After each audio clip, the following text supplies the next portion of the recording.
Welcome, everybody. My name is Jonathan, and welcome to Secret Sauce. Today, I'm sitting here with Amit. He is a superstar, rock star, content creator, real estate agent here in Miami, Florida. I am super excited and nervous to be here with him. I'm super excited, and yeah. So Amit, thank you very much for having me here, or me having you here. And thank you honestly for accepting the invitation for this crazy project. So to give you a little bit of background, a little bit of the story of this project, is mostly about understanding, what's the secret sauce behind, and I like the shirt because, it's very appropriate sauce for today. It's just understand the secret sauce behind the success of a lot of people. Sometimes you see content creators and like social media stars or something like that, and like influencers. And then sometimes you don't see what the story behind it, or you don't see, maybe what they're working with or struggling with, and maybe what are their challenges. And that's one of the things that I want to, this project here. And thank you very much for being here. So I want to start with the first question. Okay. I was stalking you, and I saw a video that you were 11 years in real estate. No, in car sales. Right. And then you decided, because you were working 80 hours a week. Right.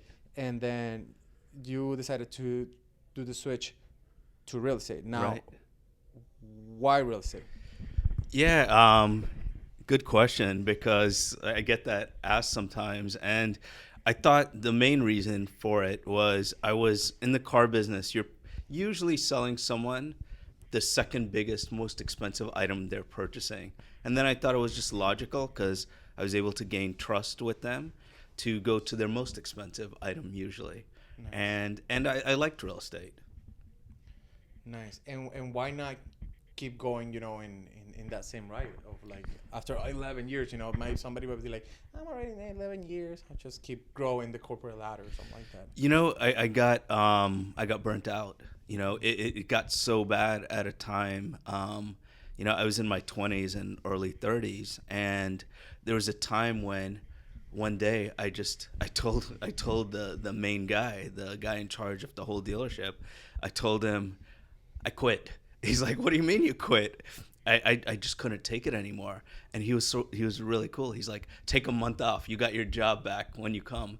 And so I did that. I took a month off, and that first day coming back was one of the hardest days. I just got burnt out, and I was in the worst shape of my life.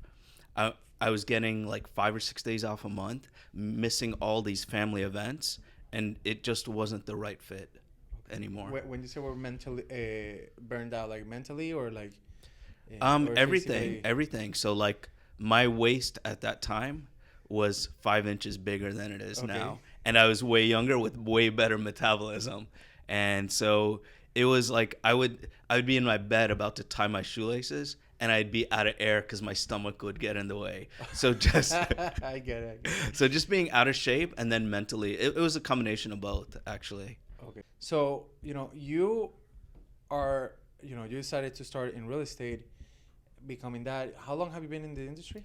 So this is my 16th year. So I've been doing it a while now. And what made you decide to start making content?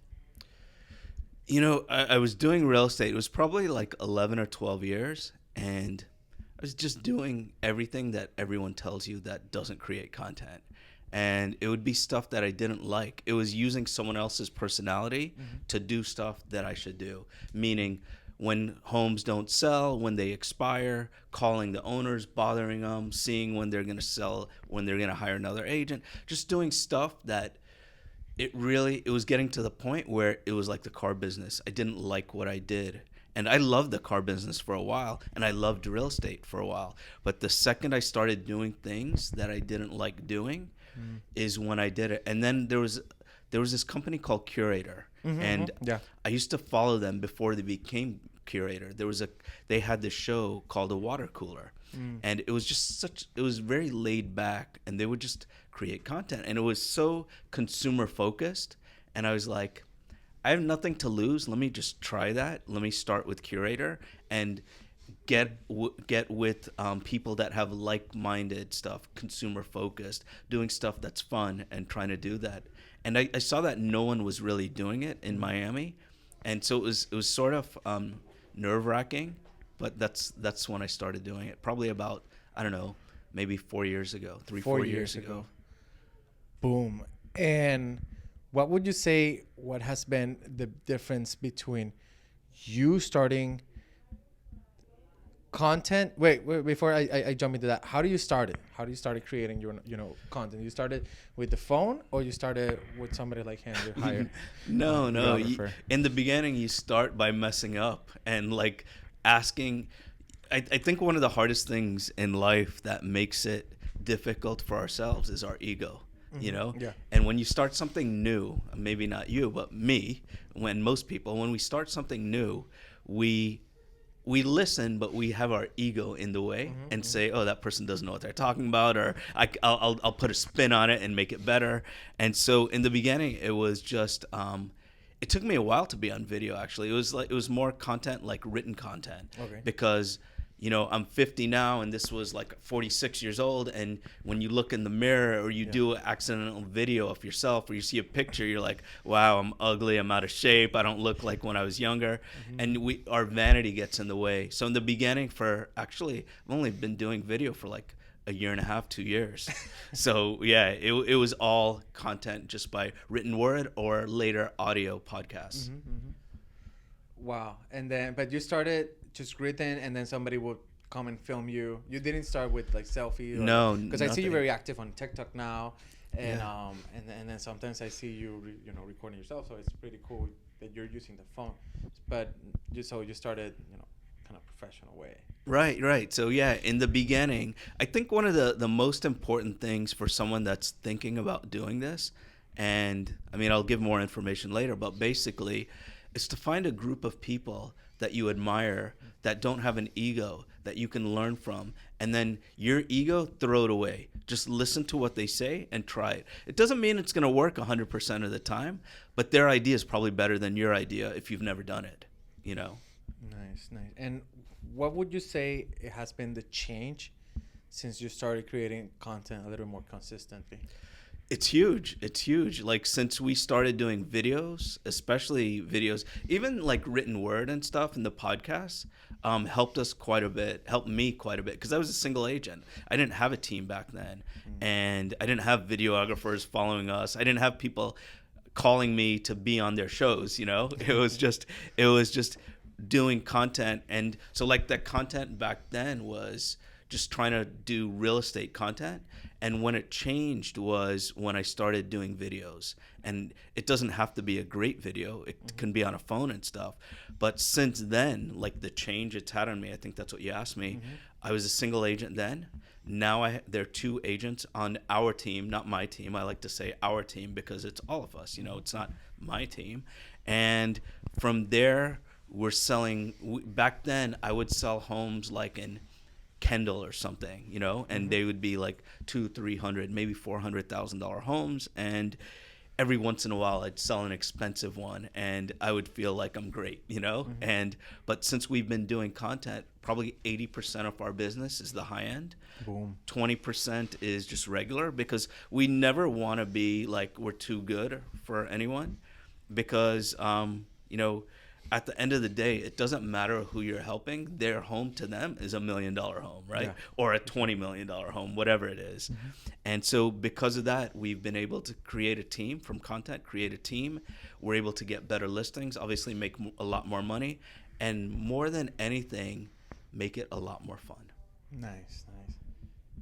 So would you say, just to give it a number, would you say it kind of like 10x your kind of business in less than 2 years? Yeah, probably more than that, because like just this year alone, and it's from January to the beginning of February, we got probably like 10 or 12 million dollars in business from it. Boom. And in the past, years ago, when I was just doing real estate with no content, I'd do maybe 2 million a year, 3 million, maybe even less than 2 million. So it's gone up dramatically. So I'm gonna I went on Facebook and posted like I'm gonna be interviewing today a rockstar agent. Ask me a few questions that you would like to ask. And So when are you going to be interviewing the Rockstar agent? it's you. You are. And I had a question of somebody asked me like, what would you see the a real estate agents going with the competition of Zillow, right, and content creation, things like that. Oh, so I did use Zillow. Last year I used Zillow just as an experiment. And when I do stuff, I'm all in.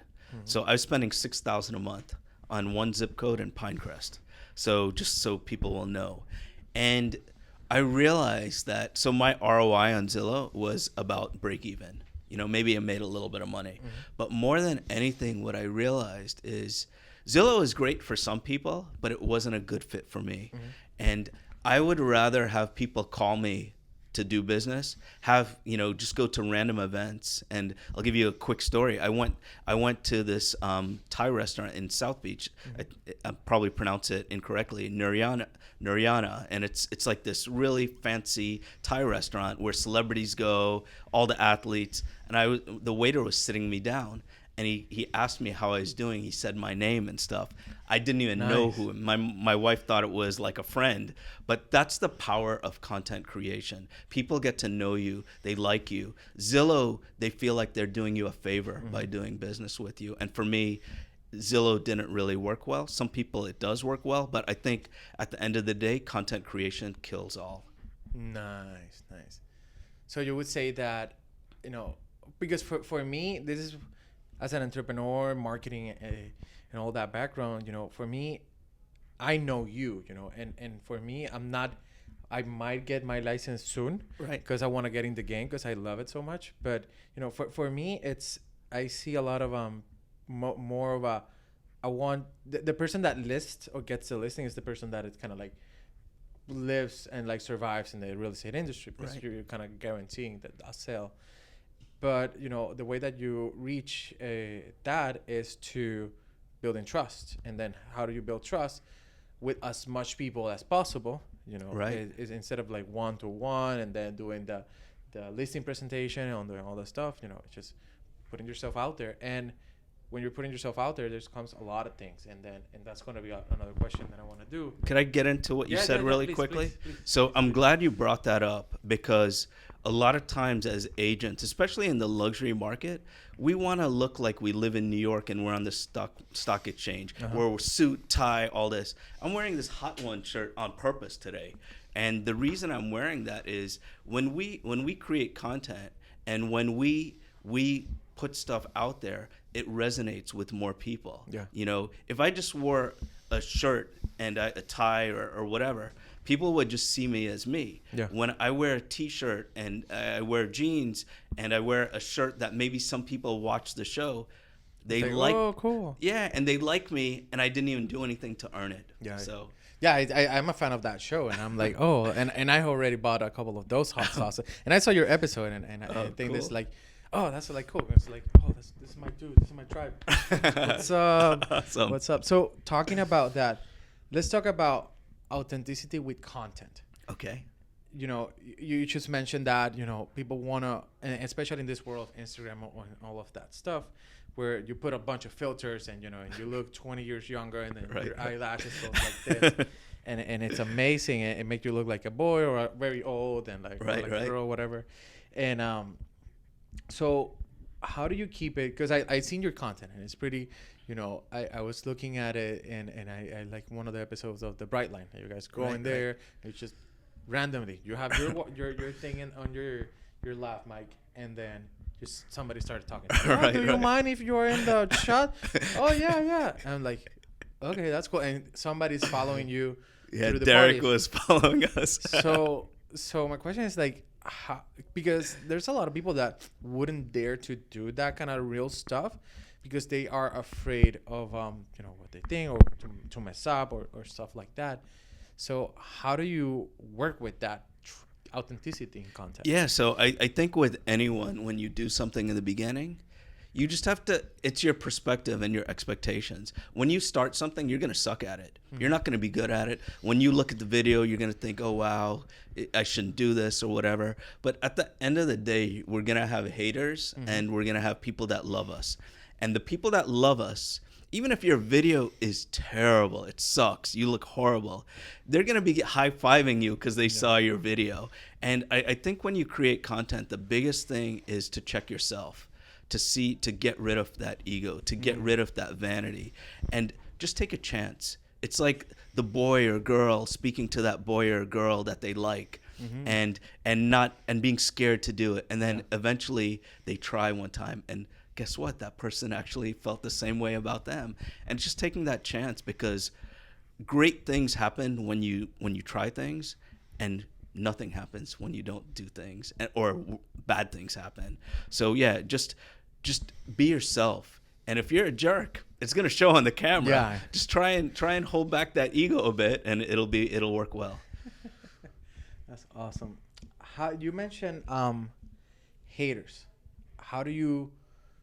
Because you're putting yourself out there, you know, and not only that, us ourselves, we have like this on like 20 people in our heads talking, like I call them the voices, or like the conversations, and it's like, no, you're ugly, or the chicho, you know, or all of the stuff, and like, oh, I'm balding right here. I'm like, oh my god, what's going on? And you know, we are our worst critic, and all of that, like self-doubt, and then all of that, the haters, the haters, and then kind of like, oh, I didn't like this, or you should mention this, and like creating maybe more self-doubt or something like that. How do you deal with all of that? Yeah, so for me, one of the things that helps me a lot, I listen to Gary Vee a lot. His actual sister is a friend of mine, so she's on my friend's team in New Jersey. But even before I met her and knew her, I've listened to his stuff for years, and he said a few things that really resonate with me well. One is to never compare yourself. Never compare yourself to anyone. Other people will compare you to others, but don't compare yourself to others. Another thing is perspective. Have perspective on things. Never have expectations, but have perspective. If things go bad, it's okay.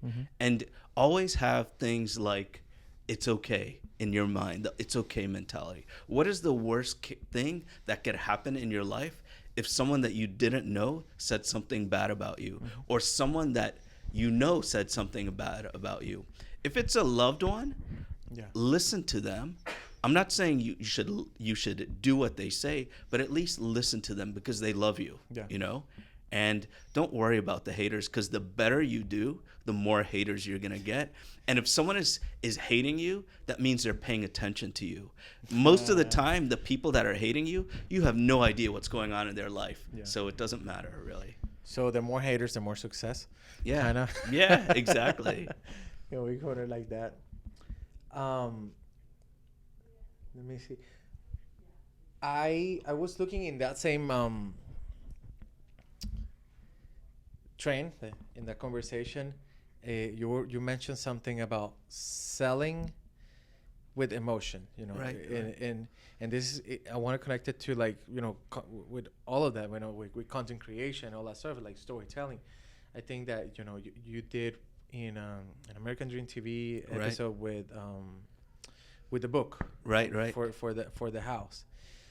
So kind of like you created a story there, and then you said that you flew your videographer to create a story there in that house.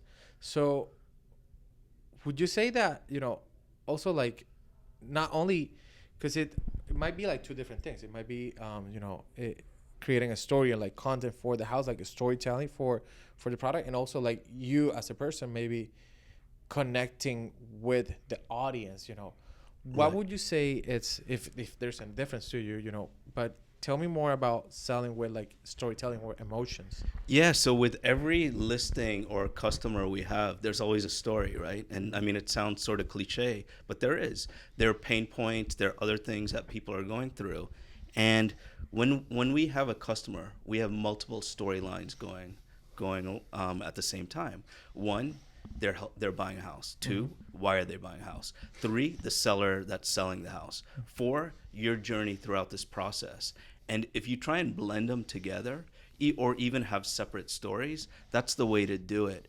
Don't think the biggest mistake I see real estate agents make is they look at the return on investment for that listing or that property. It's on your business. It's not on that listing. And when you look at it, your job as a business, what you're doing, then you're less flexible. You're nicer to yourself for failing or not succeeding. And so the storytelling is huge, because at the end of the day, there's always going to be someone better than me or whoever it is as an agent. And if I go to a seller's house and if they're just competing, they're comparing me with number of sales compared to someone else, I'm always going to lose to someone. And if there's storytelling and people can feel it, that buyer is probably going to buy that house quicker. That seller is going to feel better about the story, and then a future buyer or sellers, it's going to resonate with us better. Nice. So how would you see the real estate agent in the next 5 years? Like, rockstar. Yeah, so it's a really good question, because as we get iBuyers and Zillow buying homes, Open Door, and all these other companies buying homes, what happens is if we don't have a brand, a personal brand, we become just someone chasing a lead. And that person sees that. So our value is less and less and less.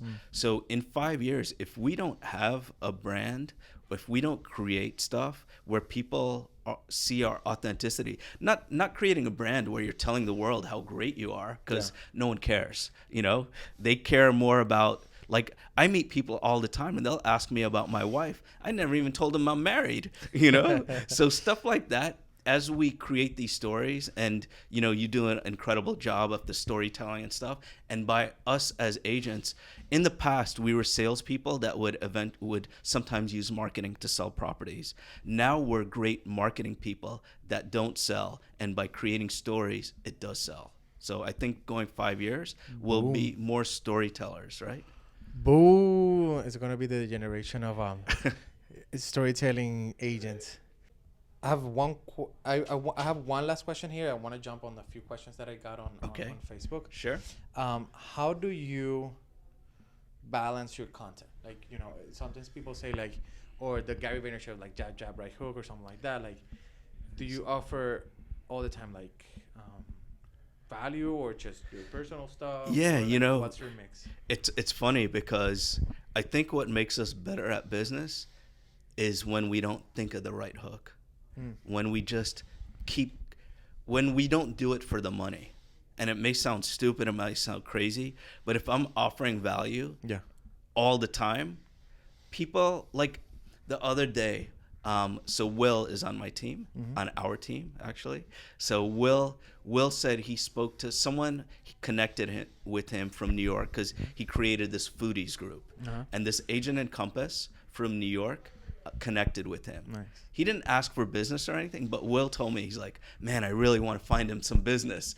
So when you connect with people, you don't have to ask. So as far as content, like, are we asking for something? Is it authentic? Just give stuff that you would watch if you weren't looking to buy a house. Nice. If you're just a consumer on the street and you see a video, would you watch it? And if you wouldn't, and another thing, never ask another real estate agent what content you should do, because it'll be self-driven, self-motivated. Ask friends or relatives that don't have anything to do with the real estate, because they're not going to tell you to right hook people, Yeah, 100%. How do you how do you keep motivated, and not on the dollar sign? Because at the end of the day, we have to pay bills and all that stuff, but how are you planning more of a long term, and then how do you see, not focusing on that, like? Yeah, so it's perspective again. It's perspective, and not comparing where you feel you should be at. Obviously, you have to make money to pay your bills, and it comes automatically. It's weird when you do nice things and you try and help people out in a genuine way, not like you're going to help them because they're going to send you someone, but just more like you want to help them, great things come. you know, whether it's a friendship, whether it's business, you great things come. So I wouldn't worry about that. Obviously there are times when you have to worry about it. Yeah. And those times, you know, maybe partner up with someone that maybe has too much business, that maybe needs a little bit of help. And then when you have enough, just keep doing that, being genuine. Nice, 100%. Love it. So one question that I Okay. remember I had was, if you would start your real estate business again, you know, this is a person that is starting his real estate business soon, not me. Right. He asked, like, what would you do different, knowing all of what you do? I would do everything differently. I would first stalk someone that I thought was collaborative, someone that I respected, someone that are you good with it? Yeah. Okay, cool. Someone that I look up to, and sort of be where I want to be, not in a jealous way, but like in a Inspirational way. Right, inspiration, proud of that person, and I would team up with them, but I wouldn't I would have to give like value to them. So I would do it the Gary Vee way, offer to find out the skills I have that I can make that person's life better for free. And or maybe I would start by, if I didn't have money, saving up money, maybe save up a few $100 and say, you know, go out to the person and say, you know what, I've been watching you for the last 6 months. Nice. And I really love what you guys do. My wife and I, girlfriend, boyfriend, whatever, and I would just like to take you out to dinner to show our appreciation, because you've motivated me quite a bit. Nice. And start the relationship. And if that person isn't going to help you, they'll probably tell you what you can do. And that's what I would do. No, 100%. You're just providing value, just generally upfront. Right. I think you know, you've been mentioning that, like, authenticity and being genuine. I think that when I see you, you know, it's also that, like, what I see that is, it's, I guess it's like authenticity and genuine, like you're like that. So yeah, I mean, it just boils down to like just being that and sharing that, you know, and just Right, just caring about people. Yeah. organically and real, because, you know, with social media and all of that stuff, sometimes we change the reason, or we do things for the wrong reasons, or maybe not the wrong reasons, but not the best reasons, not like the genuine reasons. Right. And when you do it the right way, or the best reasons, if that's like best reasons. Yeah, because we're comparing to ourselves to everyone, and we're seeing them grow and all that, and we get jealous sometimes. You know, it's human nature. I agree. Look, okay, so I have here, let me see, what's something learn of the way. Okay, what's something he has learned over the years he wish he would known first starting out? Just one. Okay, one thing would be to it would be to team up, find a group of people that you can relate to. We all need cheerleaders, because real estate is really tough. Yeah. There are days you want to quit. There are days you don't just want to get out of the business. And there are days, no matter how long you've been doing it, you lose deals. I lost a deal yesterday. It is what it is. But, you know, if you have the perspective, it's okay. But when that happens, if you have a group of friends, especially in the industry, that can relate to you, it'll make you do a lot better. It'll make things a lot better. And if in the beginning you have that, because it's tough in the beginning, it'll keep pushing you. I like what the other agent, the runner, right, or Jade. she was saying that I was talking to everybody in the team. Right. She said that she likes running because, you know, the first 2 miles are hard, but once you go over it, you have the momentum and you go over that. So I kind of like remember of that. It's nice that you know the team by the hashtags. We did that on purpose. The jet setter, wasn't the other one? Yeah. We did that on purpose when we were. It's good thing it's something unique, you know. And here in Florida, there's a bunch of real estate agents. Like, what makes you unique? What makes you, you know, something different, memorable? Right. So I think the hashtag is something like, oh, that's cool, and just sharing the why and what are you doing, and just a little more of context of what you're doing, who you are. Then, for me, it's amazing. Okay, so I have few more people. Okay, cool. Jenny, she knew who I was going to interview, Okay. so I don't think that's fair. Um, so what qualities or certification sets you apart from other agents? I think we mentioned that a bunch of it. I would say authenticity and just exploring that, like exploding, Explore. Oh, exploding. exploding that ability to explotando. There you go. You know that qualities that you have, maybe not certifications, right? But Right. everything is just So yeah, you. as far as certifications, I got them all, but I never tell people because getting certifications is good for education, but if you're doing it to improve your business, it does zero. It does zero. To get a broker's license, to get a CRS or ABR, ePro, all of these other ones that I have, that I've done, that I've educated forever to get them, and I'm happy I did them, that I got the education. But as far as business, when you have that by your name, no one knows what it is. Yeah. No one knows except other agents. We do that to make ourselves feel good and to brag, like, oh, I'm this or I'm that, you know? So 100%. How did you know? How how did you start your own team? So how did I start my own team? So like it happened sort of organically because there was another agent that said that there was someone that this agent, when I was at Sotheby's, had a friend. I mean, this agent's daughter had a friend that wanted to get into real estate. So that was the jet setter, Will.